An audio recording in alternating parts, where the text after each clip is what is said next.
Hello guys, in today's video I'm going to show you how to change your age when you are under 13 on Roblox. So you want to log into your account, and after that you want to press on the gear icon at the top and press on settings. Once you are here on account info, you will see your birthday. So all you need to do is press this change birthday button and make it to more than 13. Press continue. And then you will need to ask your parent or verify ID. So of course ask your parent, just like so. And now the request was sent to the email associated, so to your parent's account. Press OK.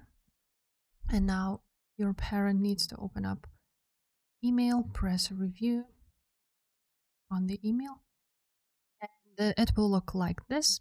Now you need to just press approve, and it was now approved. Now we can go ahead and refresh your Roblox. And now, as you can see, the birthday was changed. So if this video was helpful, make sure to subscribe, and I will see you next time.